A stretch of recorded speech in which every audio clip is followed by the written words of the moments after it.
Okey, dia flow dia macam ni bila kita nak upgrade daripada dropship. Okey, abang dia tunjuk ya.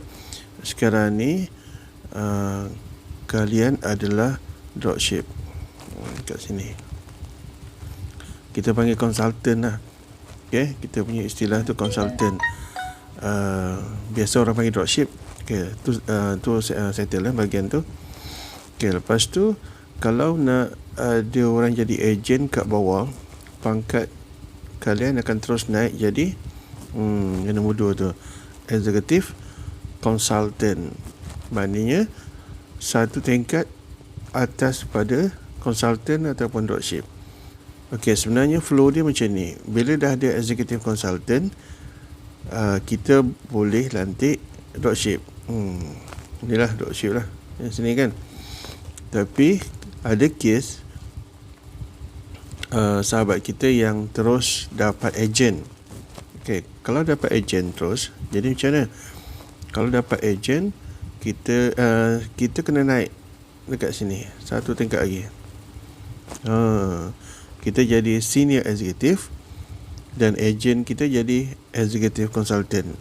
Sebab dia agen, dia tak boleh duduk dekat consultant dropship, dia kena atas pada dropship. Okay, faham flow dia? Okay, kalau sekarang ni macam abang DJ duduk di sini. Di sini manager. So abang DJ ada dropship, ada agent. Di bawah abang DJ ada consultant, executive consultant, senior executive, baru abang DJ punya post. Okay, itu apa nama tu, sistem yang dibuat oleh dua hero. Okey, lepas ni kita tengok pula harga. Okey, sini adalah harga yang ditawarkan oleh pihak HQ sekiranya kita dah berada pada tahap atau tingkatan jawatan kita. Ingat lagi yang pertama tadi, consultant ataupun dropship. Jadi dia punya tangga kat sini.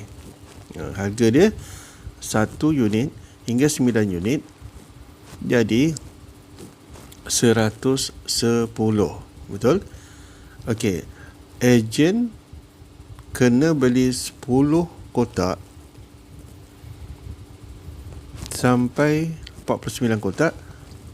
Harga dia ialah RM95 yang ni.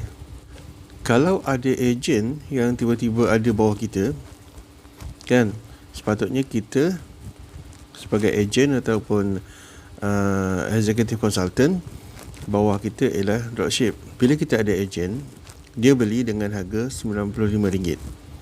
Jadi kita tak akan nak beli dengan harga yang sama. Betul? Nak kena dapat sedikit keuntungan lah. Okey, jadi kita kena upgrade. Kita jadi senior executive.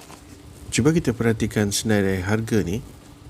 Okay, yang atas ni harga dropship, yang bawah ni ialah harga agen, yang ni juga harga agen. Cuma dia punya tingkatan jawatannya tak sama. Yang pertama ialah yang pertama kita tengok tadi ialah consultant ataupun dropship. Yang kedua ialah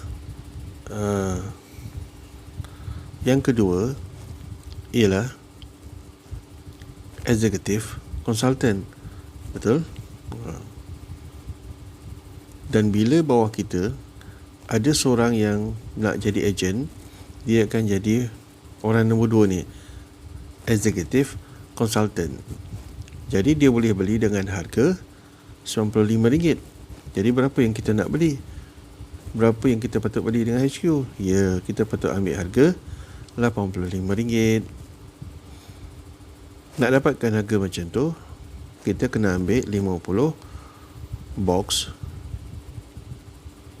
sampai ke 99 box. Okey, dekat situ kita nampakkan flow dia. Kita kena upgrade.